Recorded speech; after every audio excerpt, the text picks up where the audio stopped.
Good morning. Today is October 18, 2012. My name is Tyler Quinn. I am in the 10th grade at Pentwater Public Schools. This morning we are interviewing Mr. Ralph Kayler. Mr. Kayler served in the Army in the 2nd Division, 9th Infantry during the Korean War as a corporal from 1947 to 1951. Mr. Kayler was a machine gunner and served along the 38th parallel and was wounded on Bloody Ridge. Why did you decide to join the military? Actually, I was going to join the Coast Guard back in '47 for 18 months, for 30 years, but my dad persuaded me to join the Army instead because I could go for only 18 months. And I made the mistake when I got out back from Germany. I joined the reserves and got called back in October of 1950 for the Korean War.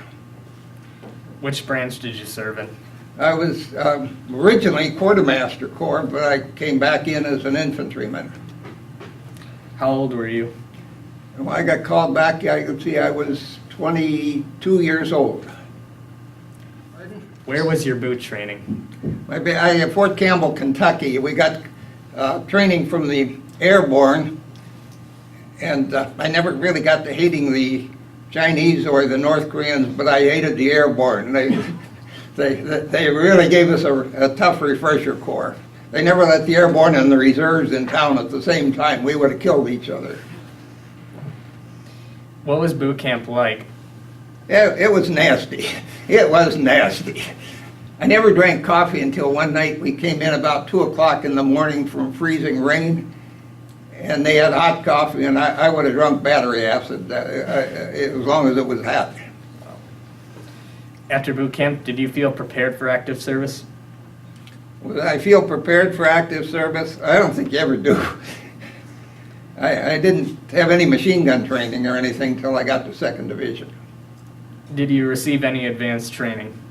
Advanced? Well, actually, I was kind of honored. They sent me for flamethrower training, and I was really honored that I was picked. And then I realized that if they had to use somebody to actually use that thing, it would be me.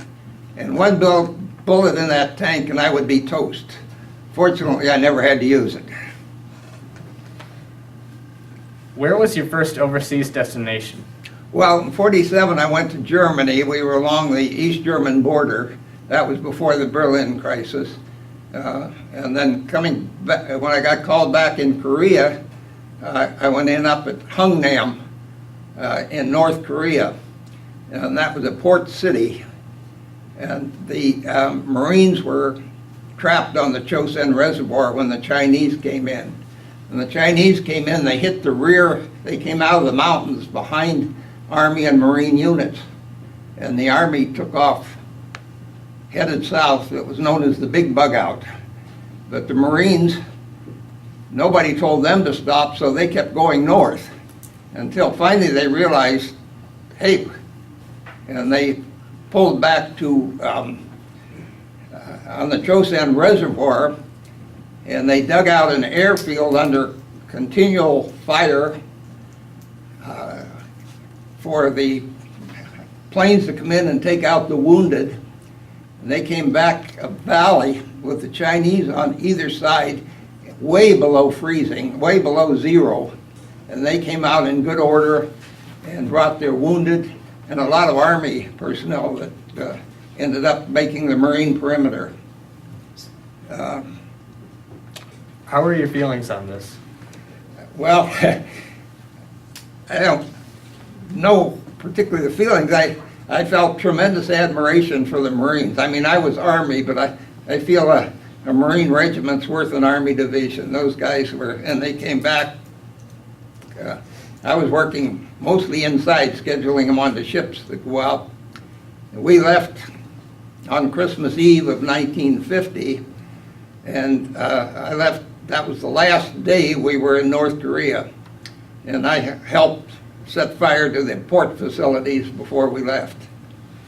Then we headed south on a ship that was way, way overloaded. Fortunately, I had a spot below deck. There's some guys actually made that trip on deck on the ship. There were ships there from practically every country in the world getting us out.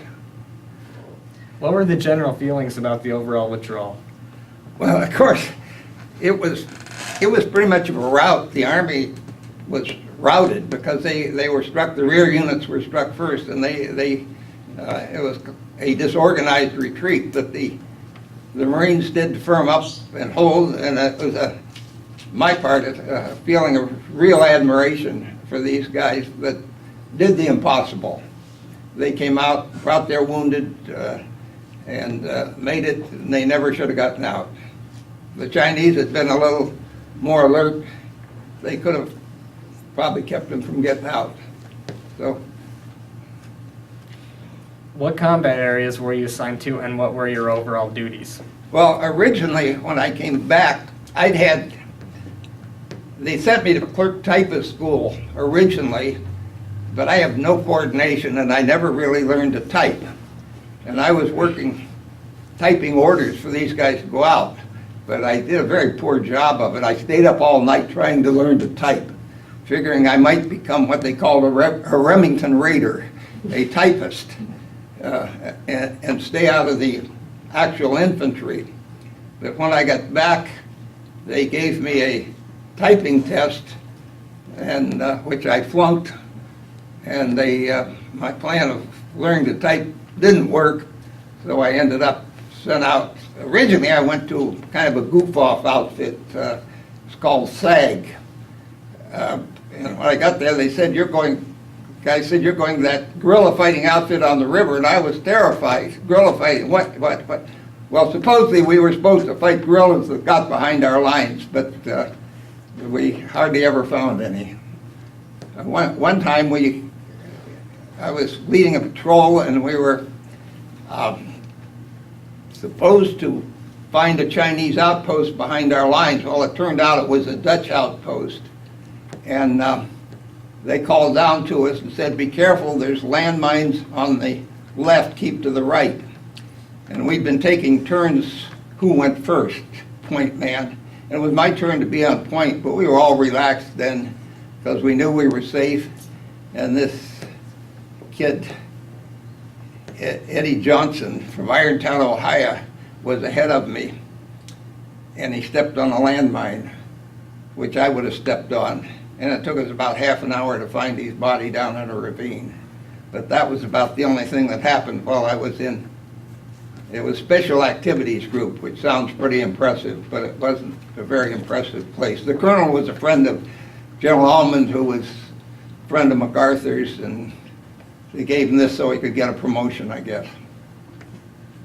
I understand that you were involved with several combat areas in Korea. Where were you? Well, mostly we were along the 38th parallel in 2nd Division. That's the 2nd Division emblem.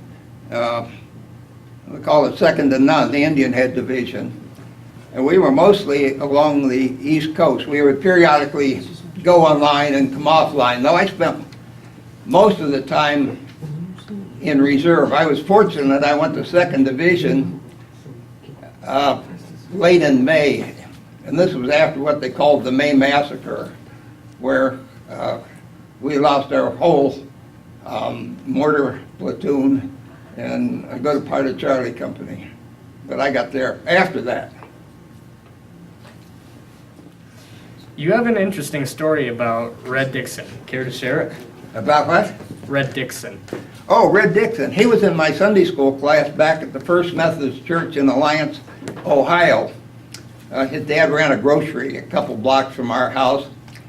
And we were going up a mountain, and I was lugging a machine gun tripod, which I didn't do very often, because usually they gave that to the great big guys. I'm trying to think. I think it weighed 52 pounds plus all the rest of the equipment. Anyway, I was going up the mountain, and I ran into Red Dixon coming down the mountain, and he was carrying, I think he was carrying the machine gun itself. We were replacing him, but if we had only known, I could have left my stuff at the bottom of the hill, and he could have left his stuff at the top of the hill, but the Army would never do things that way. But I just saw him very, very briefly. He did make it back, by the way. You've talked a lot about mountains. What was the geography like? Well, we hardly ever got off the mountains. We were always up in the mountains. Occasionally we got down to villages and so forth, but this was an ox cart economy.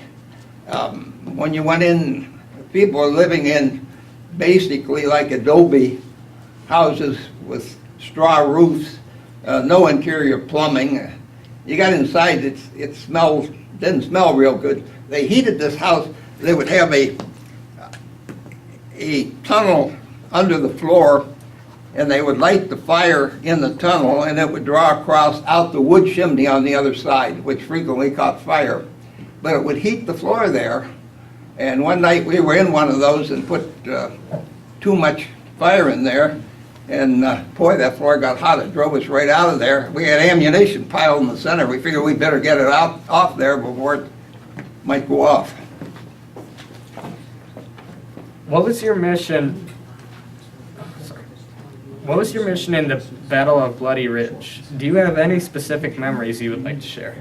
Well, we'd been in reserve most of the time. We spent most of the summer actually playing blackjack and poker.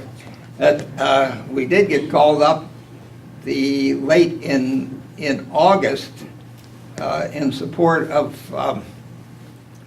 we were supporting Charlie Company. They were moving forward, and you'd have a mountain here, and you'd have a mountain here, and the only way you get from one to the other is following the ridge lines. And they could concentrate fire on the ridge. It was very difficult to go from one mountain to another, and these were useless mountains. They had no value to anybody, but we were assigned to, was not close to the Han River, which is the main river along the 38th parallel. We were supporting Charlie Company. There were 3 machine guns, Charlie and plus part of Baker Company, and we were supporting. The other 2 machine guns were knocked out of action. We were the only one left in action, and we had a problem. The machine gun was hanging up. That means when you fire a machine gun, you don't fire it continually. You fire it in bursts or it will overheat. We had a water-cooled machine gun, which you could fire a lot longer than the air-cooled. It was 30 caliber. But you had to fire it in bursts. But the bolts started hanging up. And what you're supposed to do is take the machine gun back, reset the headspace on it, and then put it back up, because if you go too long, you'll rupture a cartridge. And then you got to disassemble the machine gun to get that cartridge out. But we didn't really have time to take it back and set the headspace. We had to take turns jumping out and hitting the bolt. Well, old Buck, he did most of that. He was faster than I was. But every time he'd go out there, he'd get a sweep of machine gun across. He kept saying, "It's your turn." I said, no, it's not my turn. So it's your turn. So I jumped out, and apparently I wasn't as fast as old Buck was. And I hit the bolt and jumped back in, and he was looking at me funny. And I said, "What's the matter with you?" He said, "What's the matter with me? You should look at your shoulder." And I did, and there was a hole through it, and I didn't even know it. I probably thought I hit my shoulder when I jumped back in. And there was just Buck and I on the machine gun, and it takes 2 people to operate the gun, but I found I wasn't any use because I couldn't use my right arm, and without my right arm, well, I could fire it with my left and he could hit the bolt, but fortunately, Tony DeMarie, the platoon sergeant, came up and jumped in the hole and told me to get out of there. I went down, went back, and the medic put this huge white bandage on me. I took off my jacket, he put this, and I had my poker winnings in my jacket, plus my camera, plus a can of apricots. We'd gotten food like 3 days before, and I was saving this can of apricots for when I got really hungry. Well, I started down the hill and I had this huge bandage on, and there were Chinese on the next ridge line, and they were potting away at me, and I jumped in a hole where there were a bunch of guys that dug a hole. They said, get out of here, you'll draw mortar fire. They were not very receptive. So I headed down with this, walking on the backside of the ridge line now, and I remembered my can of apricots. I was getting woozy, getting kind of fuzzy, so I started back up to get my can of apricots. This lieutenant came down and he said, what are you doing? I said, I'm going to go get my apricots.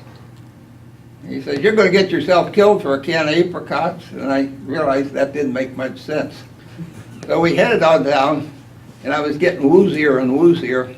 We came to a long mud bank, and I sat down and slid down the mud bank, but the lieutenant couldn't do that because he had shrapnel in his butt. It got down to a aid station, then onto a MASH unit. What was the MASH unit like? I kept going from one aid station to MASH unit to another, and I couldn't have any food because they were going to operate on me, but every time they were ready to operate, they got a bunch of seriously wounded in, so they didn't. They sent me on to the next place, and this went on for 3 days. And in those 3 days, I never got any food, and I kept focusing on that can of apricots I wished I had. I did manage to get a package of crackers, sneak it off a tray of the guy next to me, but and I was really hungry because that was 5 days. I'd had 2 days rations, less a can of apricots. You were sent to Japan to recover. What was that experience like? Well, I got wonderful care. Where they operated was still up by the 38th parallel. It was a MASH unit, and those were wonderful, wonderful people. How many of you have seen the show MASH? Yeah, it was. I got great care there, and they sent me back on a train, and I was embarrassed when I got off the train down at Busan, which is in South Korea. That's the port that they use. And the train got there, and they had us on stretchers. Well, I was perfectly able to walk, but they had all of us on stretchers, and they carried all of the Army guys off on stretchers, and the Marines, no matter how badly they were hurt, they walked out under their own power. So I was sort of embarrassed to be Army rather than, I would have liked to have been Marine at that point. Sounds like I'm doing a commercial for the Marines. That's a pretty dangerous place to be, though. So what was Japan like? Japan was a very nice place, actually. I was at the hospital, and I got good care in the hospital. I did spent some time in Yokohama and Tokyo, and we got sent to Sasebo in the Army, and the only Army in Sasebo were the people from the hospital. So we would go in town, and the Marines, or the Navy was in town. We were the only Army people they saw. And if you were Army, you couldn't buy yourself a drink because the Marines, I guess, admired us for being there, and or the Navy, as I say Navy, and they treated us royally, and it was a good place. Did you receive any medals for your service? Well, actually, I brought my cap here. This is the ribbon for the Korean campaign, and then this is the Purple Heart. If you got shot or anything, you got the Purple Heart. This is a Presidential Unit Citation. Actually, maybe I shouldn't wear that because it was awarded at the 2nd Division at Heartbreak Ridge, and I never quite got to Heartbreak Ridge. I got Bloody Ridge was actually the start of the Battle of Heartbreak Ridge, but I'm sort of cheating by wearing that one. And this is a combat infantry badge. The blue part is an expert infantry badge. You get that if you're proficient using infantry weapons. Then if you've been in combat, they put the wreath around it. That's the combat infantry badge. And the Purple Heart is a medal with George Washington's picture on it. Originally it was awarded, it said for military merit, but then it sort of over the year transitioned, and it's if you got shot. During World War II, mothers would have a blue star in their window if they had a son or daughter in service, and a gold star in the window if their son had been killed.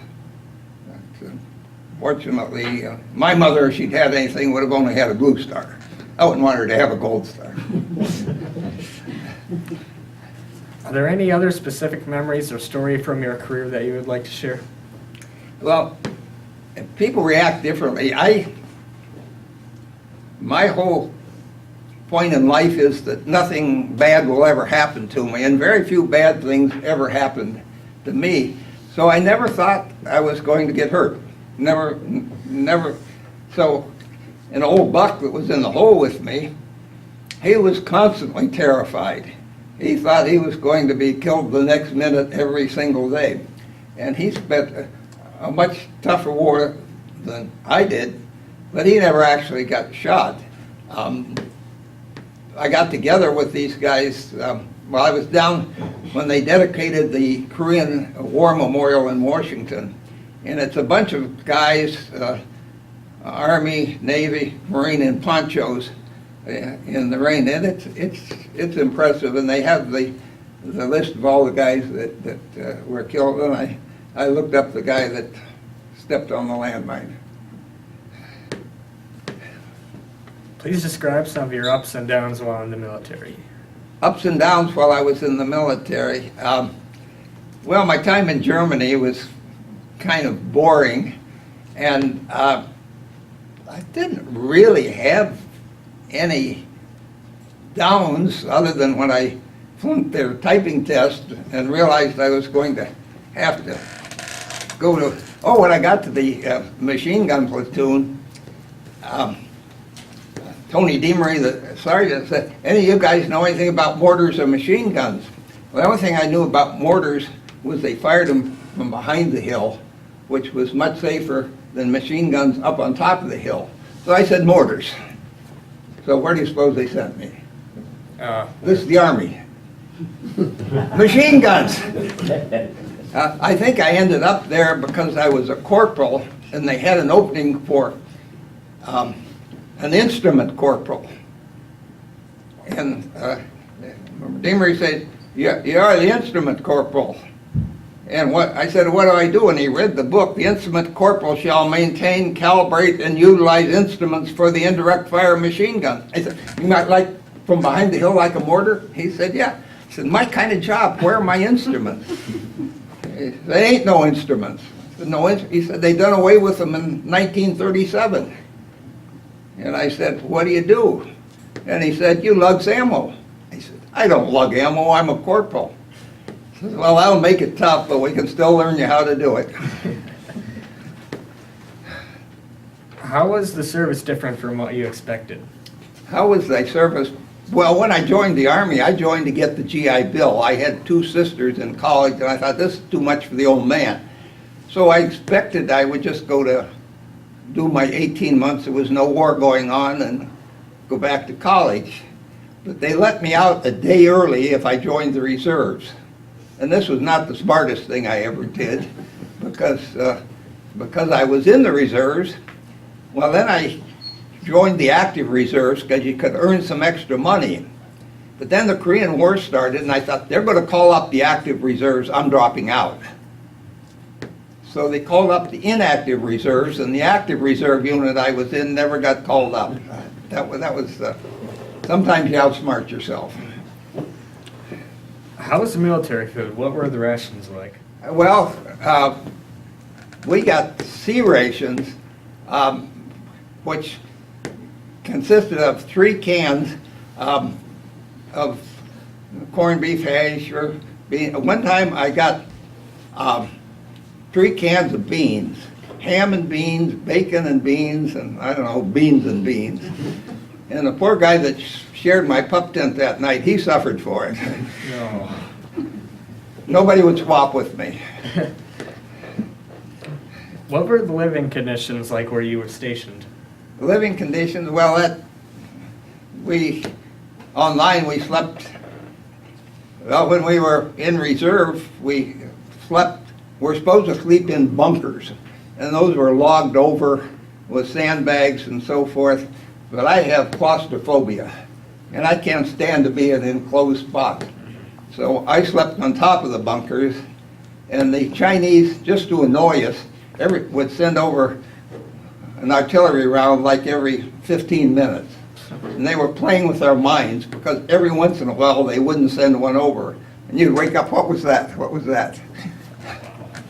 It was nasty. Korean weather can be pretty harsh. What do you remember about the weather?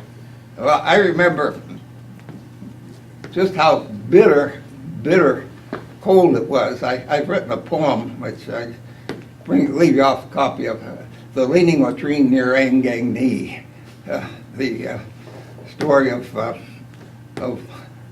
cold facilities.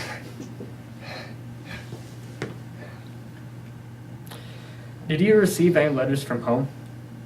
Did you receive any letters from home? Well, I got there in December, and I didn't get any letters until March. And then I got a whole flood of them. When I got back to Japan, they said, where's your records? Because everybody was carrying their records, and I didn't have any records. And so they put me in a holding company. That's a company where you do whatever job they have, pick up garbage, whatever. And you always want to get in the center of it because they'll take details off the inside or the outside. They always ask for volunteers first. And this time they asked for volunteers to work in personnel. Personnel. Well, I went in personnel, and I hid behind the filing cabinets at noon, and then I started opening drawers, looking, and I found my records there. And they had these long trays going out by ship and short trays going out by plane. Well, I dropped my records in alphabetically to go out by plane. I left the next day, and I figured there may be some guy named Zimowitz who was still to be on that plane, who was still in Camp Drake, Japan. He had to look after himself. I looked after myself. What were your observations about the local populations in the various islands? Well, it was an ox cart economy. You'd see guys out there barefoot behind plows. I mentioned the Leaning Latrine poem that I wrote, and I think I'll repeat it now. The Leaning Latrine, I composed this one bitter night on guard duty to keep my mind occupied. The Leaning Latrine near Angangni won't be preserved for posterity, for it will never be famous like Pisa's tower, nor is it equipped with sink or shower. It's old and it's cold, it's far from best, but so far it's passed this test. Utilitarianism, the one must be fast or he may be frisoned. To the seat which is beat in that leaning latrine, utterly lacking in heat. How long it will stand, who knows offhand, in this windswept, frozen land.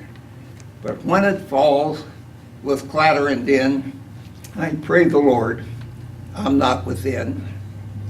Now some may sing of their old Kentucky home, or the glory which once was Rome.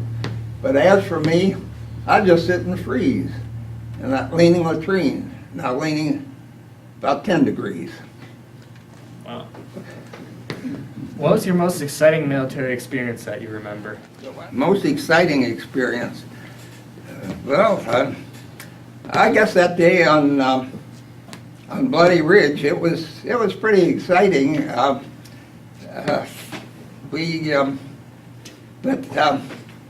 I say, I didn't get too worried. We had a lot of guys who were retreads from World War II. These were guys that come back, had families and kids at home, and it was a whole lot tougher war than it was for me. I was single. I was a non-worrier. Never thought anything bad could happen to me.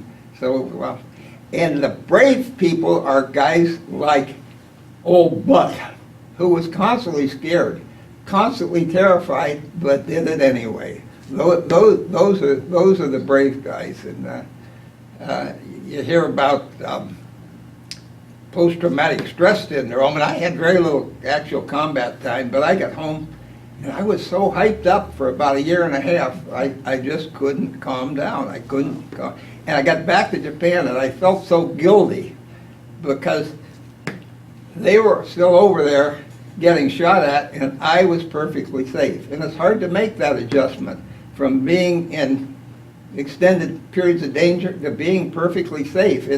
It's hard to make the adjustment, and that's the worst thing that these guys come back with post-traumatic stress syndrome, I think, is guilt that they're safe. And first paycheck I got, partial pay, I bought a bunch of cigars. We would like to get cigars and send them back to the guys at the platoon. What is the most important experience you remember from your service? Most important experience? I don't think I was very important. I mean, I was a corporal. I wasn't nearly as important as MacArthur, and incidentally, I have no respect for General MacArthur, whatever. He got all the word that the Chinese were coming in, and he didn't believe it. If he had believed them, he could have had them draw back to defensible positions and be prepared when the Chinese came in. What happened was he did make a brilliant move when we went in that halfway up the Korean Peninsula at Incheon was brilliant, but his ego got in his way. He could never believe he was wrong. Those are all the questions I have. Thank you for your time. Thank you, sir. No problem.